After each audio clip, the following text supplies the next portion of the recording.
జగిత్యాల జిల్లా మేటపల్లి పట్టణంలోని మున్సిపల్ ఎన్నికల్లో Gabbar Singh team cinema comedian Janasena అభ్యర్థి 20వ వార్డు వన్నెల రాకేష్ తరపున ప్రచారం నిర్వహించారు. జనసేన అభ్యర్థిని భారీ మెజార్టీ గెలిపించాలని కోరారు. ఆంధ్రప్రదేశ్ ని అభివృద్ధి చేసినట్టు తెలంగాణలో కూడా పవన్ కళ్యాణ్ అభివృద్ధి చేస్తారు అని హామీ ఇచ్చారు. యువతకి అవకాశం ఇవ్వాలి. వాడవాడలో జోరుగా ప్రచారం చేసిన గబ్బర్ సింగ్ టీం యువత రాజకీయాల్లో వస్తేనే వాడవాడలో అభివృద్ధి జరుగుతుందని ప్రజలకు తెలిపారు.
పవన్ కళ్యాణ్ సార్ ఆశీస్సులతోటి ఈ 20వ వార్డు తరఫున నేను నిల్చుంటున్నా. ఒక్కసారి గాజు గ్లాస్ గుర్తుకు ఓటేసి దయచేసి గెలిపించగలరు. మీ నమ్మకాన్ని వమ్ము చెయ్యను. 5 సంవత్సరాలు మీకోసమే కష్టపడతానని నేను మీ అందరినీ గెలిపించగలని కోరుకుంటున్నాను.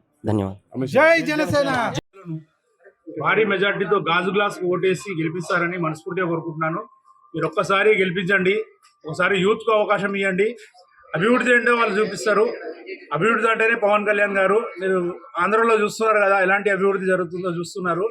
ఒకవేళ గవర్నమెంట్ నుంచి రాకున్నా కానీ తన సొంత ఖర్చులతో అందరికీ సాయం చేస్తూ రోడ్లు వేపిస్తూ లైట్లు తెస్తూ బోర్లు వేపించుకుంటా ఇలాంటి అనేక కార్యక్రమాలు చేస్తున్నారు.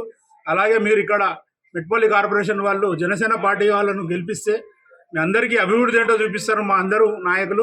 దయచేసి మీ అమూల్యమైన ఓటు గాజు గ్లాస్ కేసి గెలిపించాలని మనస్ఫూర్తిగా కోరుకుంటున్నాను. జై జనసేన. మెట్పల్లి డివిజన్లో 12 మంది పోటీ చేస్తున్నారంటే చాలా సంతోషం ఉన్నది. మెట్పల్లిలో మా గబ్బర్ సింగ్ టీం మొత్తం గల్లీలలో తిరుగుతుంటే ప్రతి ఒక్క ఇంటి ముంగడ ఒక దిష్టి బొమ్మ లాగా కాలువలాగా మోరీలు ఉన్నారు. మా 12 మంది అభ్యర్థులని మీరు గెలిపిస్తే పవన్ కళ్యాణ్ సొంత నిధుల నుంచి ఇలాంటి క్యాండిడేట్ని గెలిపిస్తే మా పవన్ కళ్యాణ్ సార్ సొంత నిధిలో ఇవి ఏ గవర్నమెంట్ చేయని పని మా పవన్ కళ్యాణ్ చేస్తారని చెప్పి మా గబ్బర్ సింగ్ టీం నమ్మకం ఇస్తున్నాము. మీ అమూల్యమైన ఓటును వేస్ట్ చేయకుండా మార్పు అన్ని పార్టీలు గెలిపించారు. ఈ 12 డివిజన్లకేని జనాలు కూడా గుర్తించాలి, మంచి వాళ్ళకు ఓటు వేసి గెలిపించి మీ ఊరు బాగా చేసుకోవాలని మా గబ్బర్ సింగ్ టీం కోరుకుంటున్నాం. Thank you.